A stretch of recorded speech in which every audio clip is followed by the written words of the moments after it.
ओम शांति। ओम शांति। ओम शांति। ओम शांति।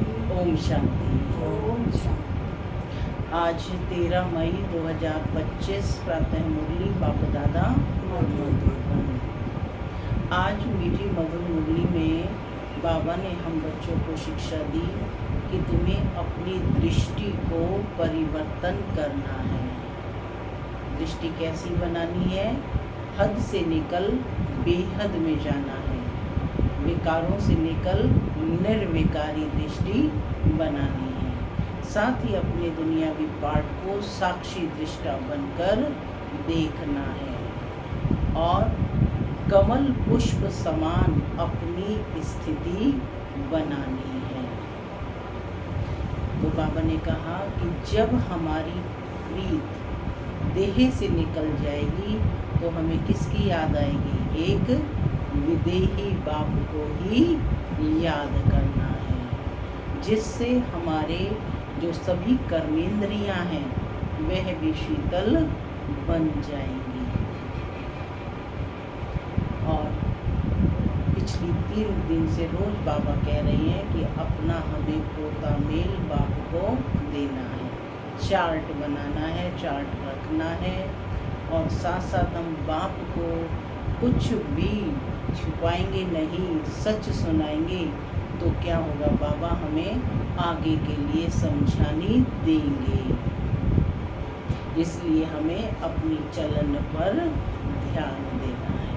सुनते हैं आज के डायरेक्ट ईश्वरीय महावाक्य। ओम शांति। बाबा कहते, मीठे बच्चे, अनेक देहधारियों से प्रीत निकाल एक विदेही बाप को याद करो तो तुम्हारे सब अंग शीतल हो जाएंगे। अनेक देहधारियों से प्रीत निकाल एक विदेही बाप को याद करो तो तुम्हारे सब अंग शीतल हो जाएंगे। आज की मुरली से प्रश्न है, जो दैवी कुल की आत्माएं हैं उनकी निशानियां क्या होंगी? जो दैवी कुल की आत्माएं हैं उनकी निशानी क्या होगी?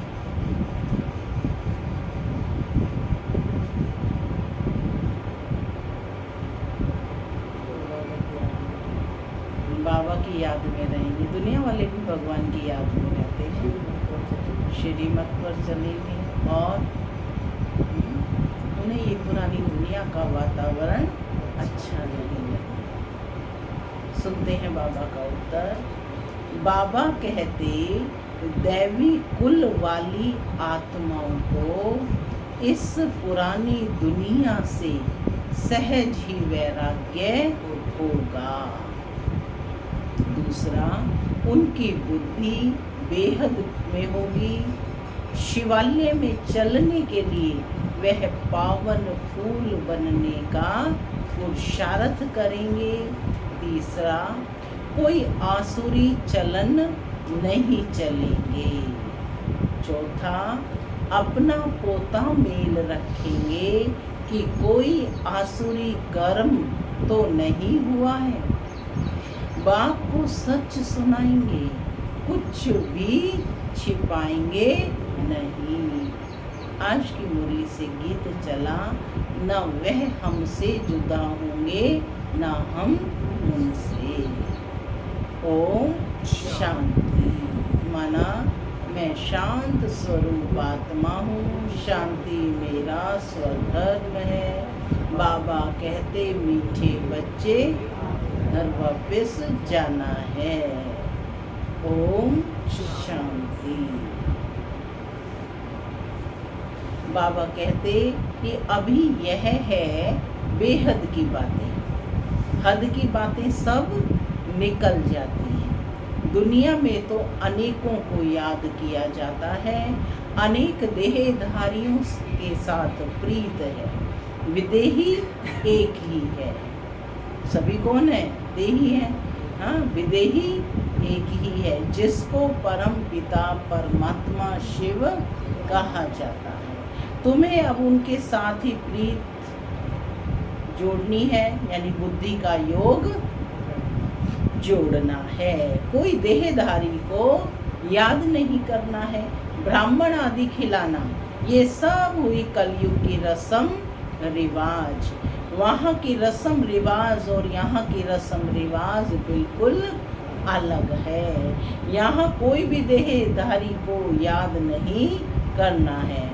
जब तक वह अवस्था आए तब तक पुरुषार्थ चलता रहता है। कि कोई भी देहधारी याद ना आए, तो बाबा कहते जब तक वह अवस्था आए तब तक पुरुषार्थ चलता रहता है। बाप कहते हैं जितना हो सके पुरानी दुनिया के जो होकर गए हैं या जो हैं उन सब को भूल जाना है।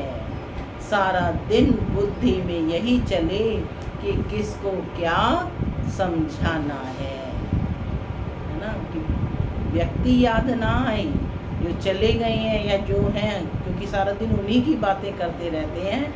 अपितु बाबा क्या कहते हैं, बुद्धि में क्या चले सारा दिन कि किसको क्या समझाना है और कैसे समझाना है। सबको बताना है कि आकर वर्ल्ड के पास्ट प्रेजेंट फ्यूचर को समझो, जिसको कोई भी नहीं जानते हैं। पास्ट अर्थात कब से शुरू हुई, प्रेजेंट अब क्या है, शुरू हुई है सतयुग से। तो सतयुग से लेकर अभी तक और फ्यूचर क्या होना है दुनिया बिल्कुल नहीं जानती, तुम बच्चे जानते हो, इसलिए चित्र आदि बनाते हो। यह है बड़ा बेहद का नाटक। कैसा नाटक है ये?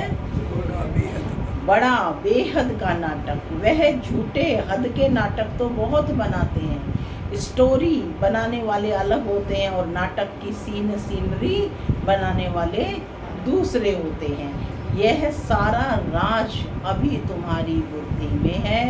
अभी जो कुछ देखते हो वह नहीं रहेगा। क्या कहा बाबा ने? अभी जो कुछ इन आंखों से देख रहे हो वह नहीं रहेगा, विनाश हो जाएगा। तो तुमको सतयुगी नई दुनिया की सीनरी बहुत अच्छी दिखलानी पड़े। जैसे अजमेर में सोनी द्वारिका है, तो उनमें से भी सीनरी लेकर नई दुनिया अलग बनाकर फिर दिखाओ। नई दुनिया के सीनरी है ना, देखो इधर भी लगा हुआ है, ऊपर भी स्वर्ग हमारा मन भावन होगा। तो इस तरह से बाबा ने कहा अजमेर में जो चित्र लगा हुआ है उसमें से सीनरियाँ लेकर के दुनिया अलग बना करके दिखाओ, नई दुनिया को अलग से बनाकर दिखाओ। इस पुरानी दुनिया को अब आग लगनी है। इनका भी नक्शा तो है ना, और ये नई दुनिया इमर्ज हो रही है। ऐसे ऐसे ख्याल कर अच्छी रीति बनाना चाहिए। यह तो तुम समझते हो। इस समय मनुष्यों की बिल्कुल है जैसे पत्थर बुद्धि। कितना तुम समझाते हो फिर भी बुद्धि में बैठता नहीं। जैसे नाटक वाले सुंदर सीनरी बनाते हैं, ऐसे कोई से मदद ले, स्वर्ग की सीनरी बहुत अच्छी बनानी चाहिए।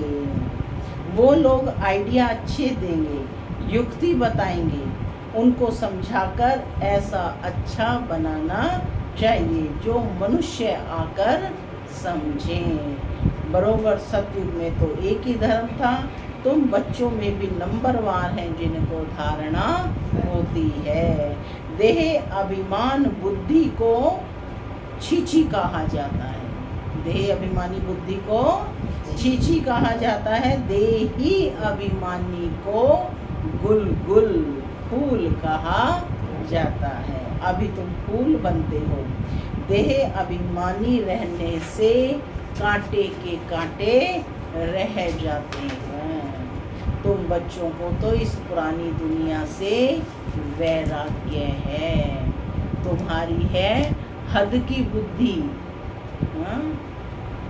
तुम्हारी है बेहद की बुद्धि, बेहद का वैराग्य।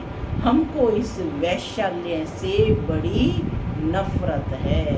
अभी हम शिवालय में जाने के लिए फूल बन रहे हैं, परंतु बनते बनते भी अगर कोई ऐसी खराब चलन चलते हैं, फूल बनते बनते भी कोई ऐसी खराब चलन चलते हैं, तो समझा जाता है कि इनमें अभी भूत की प्रवेशता है, यानी परिवर्तन नहीं हुआ। बेशक ज्ञान सुन रहे हैं लेकिन परिवर्तन नहीं हुआ। एक ही घर में पति हंस बन रहा है और पत्नी समझती है तो डिफिकल्टी होती है, सहन करना पड़ता है। समझा जाता है कि इनकी तकदीर में नहीं है। सब तो दैवी कुल के बनने वाले नहीं हैं। जो बनने वाले होंगे वही बनेंगे। सभी आत्माएं तो ज्ञान नहीं उठाएंगी ना। बहुतों की खराब चलन की रिपोर्ट्स आती है। यह आसुरी गुण है। इसलिए बाबा रोज समझाते हैं अपना पोता मेल रात को देखो कि आज कोई भी आसुरी काम तो हमने नहीं किया है क्या। देखो हर रोज पिछली मुरलियों में बाबा चार्ट रखने की हमें समझानी दे रहे हैं, और आज भी कह रहे हैं कि अपना पोता मेल रात को देखो कि हमसे कोई आसुरी काम तो नहीं हुआ है, किसी को दुख तो नहीं दिया है क्या। बाबा कहते हैं सारी आयु में जो भूल की है वह बताओ। हर एक को पता है अपना अपना जो भूल की है। कोई बड़ी कड़ी भूल करते हैं तो फिर सज्जन को बताने में लज्जा आती है, क्योंकि इज्जत जाएगी ना बताने से फिर नुकसान हो जाए। माया ऐसे थप्पड़ मारती है जो एकदम सत्यानाश कर देती है। माया बड़ी जबरदस्त है। 5 विकारों पर जीत पा नहीं सकते तो बाप भी क्या करेंगे। तो इसलिए क्या करना है, बाप को सच सच बतलाना है। बाप कहते हैं मैं रहम दिल भी हूँ तो कालों का काल भी हूँ। रहम दिल भी हूँ और कालों का काल भी हूँ। मुझे बुलाते ही है पतित पावन, आकर पावन बनाओ। मेरा नाम तो दोनों है ना, पतितों को पावन बनाने वाला भी है, रहम दिल भी है, कालों का काल भी है। कैसे रहम दिल हूँ, फिर कालों का काल हूँ, वह पार्ट अभी बजा रहा हूँ। कांटों को फूल बनाते हैं तो तुम्हारी बुद्धि में वह खुशी है। अमरनाथ बाप कहते हैं। कौन है बाबा? अमरनाथ बाप कहते हैं तुम सब पार्वतियाँ हो। क्या टाइटल दिया है? तुम सब पार्वतियाँ हो। अभी तुम मामेकम याद करो तो तुम अमरपुरी में चले जाएंगे और तुम्हारे पाप नाश हो जाएंगे। उस यात्रा करने से तुम्हारे पाप नाश तो होते नहीं, माने दुनिया में यात्रा करने से पाप कर्म नाश नहीं होते हैं। यह है भक्ति मार्ग की यात्राएं। बच्चों से ये प्रश्न भी पूछते हैं कि खर्चा कैसे चलता है, परंतु ऐसा कोई समाचार देते नहीं है कि हमने यह रिस्पॉन्ड किया। इतने सब बच्चे ब्रह्मा की औलाद ब्राह्मण हैं तो हम ही अपने लिए खर्चा करेंगे ना। वैसे भी सामान्य बात है कि भाई खर्चा कैसे होगा, अपने ही लोग मिल कर के चलाएंगे। तो बाबा कहते कि अपने लिए हम स्थापना कर रहे हैं, राजाई भी श्रीमत पर हम स्थापन कर रहे हैं अपने लिए। राज्य भी हम करेंगे, राजयोग हम सीखते हैं तो खर्चा भी हम करेंगे। राज्यों की पढ़ाई हम पढ़ रहे हैं, इसके लिए जो खर्चा आदि होगा वो कौन करेगा? हम ही करेंगे। शिव बाबा तो अविनाशी ज्ञान रत्नों का दान देते हैं जिससे हम राजाओं का राजा बनते हैं। बच्चे जो पढ़ेंगे वही खर्चा करेंगे ना। समझाना चाहिए कि हम अपना खर्चा करते हैं, हम कोई भीख या डोनेशन नहीं लेते हैं। यहाँ पर कोई डोनेशन वगैरह नहीं, जो बच्चे पढ़ाई पढ़ने आते हैं वही अपना क्लास का सारा खर्चा उठाते हैं। परंतु बच्चे सिर्फ लिख देते हैं कि यह भी पूछते हैं। इसलिए बाबा ने कहा था जो जो सारा दिन में सर्विस करते हैं वह शाम को पोता मेल बताना चाहिए, उसकी भी पीठ होनी चाहिए। बाकी आते तो ढेर हैं, वह सब प्रजा बनती है। ऊंच पद प्राप्त करने वाले बहुत थोड़े हैं, माने आएंगे समझा ज्ञान और चले जाएंगे। लेकिन जो रेगुलर पढ़ाई पढ़ने वाले ऊंच पद पाने वाले होंगे, बाबा कहते वह थोड़े हैं। राजाएं थोड़े होते हैं या राजा ढेर होते हैं? राजाएं थोड़े होते हैं, साहूकार भी थोड़े बनते हैं, बाकी गरीब बहुत होते हैं। यहाँ भी ऐसे हैं, जो दैवी दुनिया में भी ऐसे होंगे। राजा स्थापन होती है, उसमें नंबरवार सब चाहिए। वहाँ पाकर राजयोग सिखलाएं आदि सनातन देवी देवता धर्म की स्थापना कराते हैं। दैवी धर्म की राजधानी थी, अभी नहीं है। बाप कहते हैं मैं फिर स्थापन करता हूँ। तो किसको समझाने के लिए चित्र भी ऐसा चाहिए। बाबा की मुरली सुनेंगे, करेंगे। बाबा की मुरली सुनेंगे और करेंगे। करेंगे से मतलब कि दूसरों को भी सुनाएंगे। दिन प्रतिदिन करेक्शन तो होती रहती है। तुम अपनी अवस्था को भी देखते रहो कि कितना करेक्ट होती जाती है। सेल्फ की चेकिंग के लिए बाबा कह रहे हैं कि तुम अपनी अवस्था को भी देखते रहो। हर एक को अपनी अपनी कमियां पता होती हैं, तो अपने आप ही अपने में सुधार करना है। तो कितना करेक्ट होती जाती हैं, बाप आकर गंदगी से निकालते हैं। जितना जो बहुतों को निकालने की सर्विस करेंगे उतना ऊंच पद पाएंगे। तुम बच्चों को तो एकदम छीर खंड होकर रहना चाहिए, आपस में बिल्कुल मिलकर रहना चाहिए। सतयुग में भी यहाँ बाप तुमको, सतयुग से भी यहाँ बाप तुमको ऊंच बनाते हैं। सतयुग से भी ऊंच स्वयं ईश्वरीय संतान बनते हैं, ईश्वर पढ़ाते हैं, है ना। और वहाँ तो देवी संतान होंगे। बाप ईश्वर पढ़ाते हैं तो उनको अपनी पढ़ाई का जलवा दिखाना है, तब तो बाप भी कुर्बान जाएंगे। दिल में आना चाहिए बस अभी तो हम भारत को स्वर्ग बनाने का धंधा ही करेंगे। क्या धंधा करेंगे?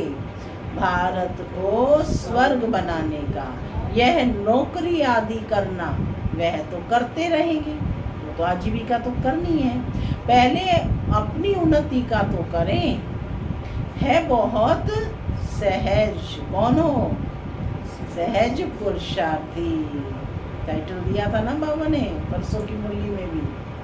है बहुत सहज, मनुष्य सब कुछ कर सकते हैं, गृहस्थ व्यवहार में रहते राजाई पद पाना है। बहुत बड़ी बात कही है बाबा ने। दुनिया वाले तो यही कहते ना कि हाँ घर गृहस्थ में रहते भगवान को याद नहीं कर सकते, लेकिन बाबा ने क्या कहा? गृहस्थ व्यवहार में रहते राजाई पद पाना है। इसलिए रोज अपना पोता मेल निकालो, सारे दिन का फायदा और नुकसान निकालो। पोता मेल नहीं निकालते तो सुधरना बड़ा मुश्किल है। बाप का कहना मानते नहीं है। रोज देखना चाहिए किसको हमने दुख तो नहीं दिया। पद बहुत ऊंचा है, अथाह कमाई है, नहीं तो फिर रोना पड़ेगा। रेस होती है ना, कोई तो लाखों रुपया कमा लेते हैं और कोई तो कंगाल के कंगाल रह जाते हैं। अभी तुम्हारी है ईश्वरीय रेस। कौन सी रेस है? ईश्वरीय रेस। तो बाबा को याद करने की रेस करनी है। इसमें कोई दौड़ी आदि नहीं लगानी है, सिर्फ बुद्धि से प्यारे बाबा को याद करना है। कुछ भी भूल हो तो झट बाप को सुनाना चाहिए। बाबा हमसे यह भूल हुई, कर्मेंद्रियों से यह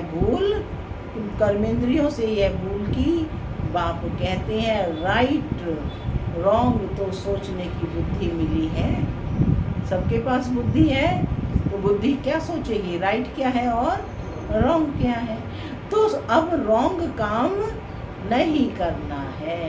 रॉन्ग काम कर दिया तो बाबा तौबा तौबा क्षमा करना, क्योंकि बाप अभी यहाँ बैठे हैं सुनने के लिए। जो भी बुरा काम हो जाए फौरन बताओ वा लिखो, बाबा को चिट्ठी लिखो, चिट्ठी पर लिख दो और बाबा यह बुरा काम हुआ तो तुम्हारा आधा माफ हो जाएगा। ऐसे नहीं कि मैं कृपा करूँगा, बाबा कहते हैं मैं कृपा करूँगा, ऐसा नहीं है। तुम्हें ही खुद अपना बताना होगा और लिखना होगा। ठीक है, तो क्षमा व कृपा पाई की भी नहीं होगी। बाबा ने स्पष्ट किया किए गए कर्म का फल तो भुगतना ही पड़ेगा। कि बाबा कहते कि क्षमा व कृपा पाई की भी नहीं होगी। सबको अपने को सुधारना है। बाप की याद से विकर्म विनाश होंगे, पास्ट का भी योग बल से कटता जाएगा। बाप का बनकर फिर बाप की निंदा नहीं करो, क्योंकि सतगुरु के निंदक ठोर ना पाए। ठोर तुमको मिलती है बहुत ऊंची। स्थान कैसा मिलता है, बहुत ऊंची। लेकिन यदि निंदा बनेंगे तो सतयुग में ठोर नहीं पाएंगे, माने कोई पद नहीं पाएंगे। दूसरे गुरुओं के पास कोई राजाई की ठोर थोड़ी ही है। यहाँ तुम्हारी एम ऑब्जेक्ट है। भक्ति मार्ग में कोई एम ऑब्जेक्ट होती नहीं, अगर होती भी है तो अल्पकाल के लिए। कहाँ 21 जन्म का सुख और कहाँ पाई पैसे का थोड़ा सुख। ऐसे नहीं धन से सुख होता है, दुख भी कितना होता है। अच्छा समझो कोई ने हॉस्पिटल बनाई तो दूसरे जन्म में रोग कम होगा। ऐसे तो नहीं कि पढ़ाई जास्ती मिलेगी, धन भी जास्ती मिलेगा। उसके लिए तो फिर सब कुछ करो कि धन भी चाहिए, पढ़ाई भी चाहिए, स्वास्थ्य भी चाहिए, तो उसके लिए तो कुछ और करना। केवल हॉस्पिटल खोलने से पढ़ाई और धन नहीं मिल जाएगा। कोई धर्मशाला बनाते हैं, बाबा एग्जाम्पल दे रहे हैं, तो दूसरे जन्म में महल मिलेगा। ऐसे नहीं कि तंदुरुस्त रहेंगे सिर्फ महल मिलेगा, नहीं।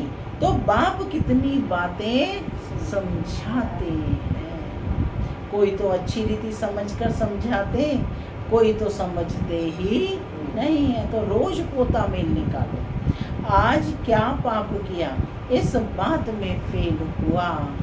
यानी मनसा वाचा कर्मणा तीनों का पोता मेल निकालना है। मन में यदि संकल्प भी चल रहे हैं तो भी तो क्या होगा, पाप कर्म बनेगा ना, क्योंकि बीज तो संकल्प है ना। तो कहते बाबा कि इस बात में फेल हुआ, बाप राय देंगे तो ऐसा काम नहीं करना चाहिए। तुम जानते हो हम तो अब स्वर्ग में जाते हैं। बच्चों को खुशी का पारा नहीं चढ़ता है। बाबा को कितनी खुशी है, मैं बूढ़ा हूँ, यह शरीर छोड़कर हम प्रिंस बनने वाला हूँ। कौन कह रहे हैं, ब्रह्मा बाबा। वो कितनी खुशी थी कि मैं बूढ़ा हूँ। 60 वर्ष के थे तब बाबा आयु में प्रवेशता हुई और तब बाबा ने दिखाया कि तुम कौन बनने वाले हो, श्री कृष्ण बनने वाले, प्रिंस बनने वाले हो। तो बाबा को कितनी खुशी होती थी कि मैं बूढ़ा अपना दूसरी ड्रेस को देखते थे हमेशा कि शरीर छोड़कर हम प्रिंस बनने वाला हूँ। तुम भी पढ़ते हो तो खुशी का पारा चढ़ना चाहिए। दिखती है अपनी देवताई ड्रेस, परंतु बाप को याद ही नहीं करते हैं। बाप कितना सहज कर समझाते हैं। वह अंग्रेजी आदि पढ़ने में माथा कितना खराब होता है, बहुत डिफ़िकल्ट होती है। यह तो बहुत सहज है। यहाँ पढ़ाई पढ़ना मुश्किल है, इतनी सहज है। इस रूहानी पढ़ाई से तुम शीतल बन जाते हो। इसमें तो सिर्फ बाप को याद करते रहो तो एकदम शीतल अंग हो जाएंगे। शरीर तो तुमको है ना, शिव बाबा को तो शरीर नहीं है, अंग है श्री कृष्ण को। उनके अंग तो शीतल है ही, इसलिए उनका नाम रख दिया है। अब उनका संग कैसे हो? अब उनका संग कैसे? वह तो होता ही है सतयुग में। अब श्री कृष्ण का संग कैसे होगा? वो तो सतयुग में ही होगा, क्योंकि श्री कृष्ण के रूप में तो सतयुग में होंगे। उसके भी ऐसे शीतल अंग किसने बनाए? अब विचारणीय प्रश्न तो यही उत्पन्न होता है ना, यह तुम अभी समझते हो। तो अब तुम बच्चों को भी इतनी धारणा करनी चाहिए, लड़ना झगड़ना बिल्कुल नहीं है, सच बोलना है। झूठ बोलने से सत्यानाश हो जाती है। बाप तुम बच्चों को ऑल राउंड सब बातें समझाते हैं। चित्र भी अच्छे अच्छे बनाओ जो फिर सबके पास जाएं, अच्छी चीज देखकर कहेंगे चलकर देखो। समझाने वाला भी बड़ा होशियार चाहिए, सर्विस करना भी सीखना है। अच्छी ब्राह्मणियाँ भी चाहिए जो आप समान बनाए। जो आप समान मैनेजर बनाती हैं उन्हें अच्छी ब्राह्मणी कहेंगे। जो आप समान मैनेजर बनाती हैं उन्हें अच्छी ब्राह्मणी कहेंगे। वह पद भी ऊंच पाएंगी, बेबी बुद्धि भी ना हो, नहीं तो उठाकर ले जाएंगे। रावण संप्रदाय है ना, ऐसी ब्राह्मणी तैयार करो जो पीछे सेंटर संभाल सके, माने बेबी बुद्धि ना हो। हाँ, कैसे हो? कैसे हो? अच्छी बुद्धि हो, कुशाग्र बुद्धि हो, बेबी बुद्धि न हो, नहीं तो क्या करेंगे? रावण उठाकर ले जाएंगे, यानी बुद्धि का हरण कर लेंगे। रावण संप्रदाय है ना, ऐसी ब्राह्मणी तैयार करो जो पीछे सेंटर संभाल सके। अच्छा, मीठे मीठे सिक्के लदे बच्चों प्रति माता पिता बाप दादा का याद प्यार और गुड मॉर्निंग। रूहानी बाप की रूहानी बच्चों को नमस्ते। हम रूहानी बच्चों की रूहानी माता पिता बाप दादा को याद प्यार गुड मॉर्निंग और नमस्ते। सदा रहो हंसते, बनो फरिश्ते। धारणा के लिए मुख्य सार पहला, बाप को अपनी पढ़ाई का जलवा दिखलाना है। भारत को स्वर्ग बनाने के धंधे में लग जाना है। पहले अपनी उन्नति का ख्याल करना है, क्षीरखंड होकर रहना है। दूसरा पॉइंट है, कोई भूल हो तो बाप से क्षमा लेकर स्वयं ही स्वयं को सुधारना है। बाप कृपा नहीं करते, बाप की याद से विकर्म काटने हैं। निंदा कराने वाला कोई कर्म नहीं करना है। आज का वरदान है, नॉलेजफुल की विशेषता द्वारा संस्कारों के टक्कर से बचने वाले कमल पुष्प समान न्यारे व साक्षी भव। नॉलेजफुल की विशेषता द्वारा संस्कारों के टक्कर से बचने वाले कमल पुष्प समान न्यारे व साक्षी भव। संस्कार तो अंत तक किसी के दासी के रहेंगे, किसी के राजा के। संस्कार बदल जाएं यह इंतज़ार नहीं करो, लेकिन मेरे ऊपर किसी का प्रभाव ना हो, क्योंकि एक तो हर एक के संस्कार भिन्न हैं, दूसरा माया का भी रूप बनकर आते हैं। इसलिए कोई भी बात का फैसला मर्यादा की लकीर के अंदर रहकर करो। भिन्न भिन्न संस्कार होते हुए भी टक्कर ना हो, इसके लिए नॉलेजफुल बन कमल पुष्प समान न्यारे व साक्षी रहो। स्लोगन है, हठ व मेहनत करने की बजाय रमणीकता से पुरुषार्थ करो। हठ व मेहनत करने की बजाय रमणीकता से पुरुषार्थ करो। अव्यक्त इशारे रूहानी रॉयल्टी और प्योरिटी की पर्सनैलिटी को धारण करो।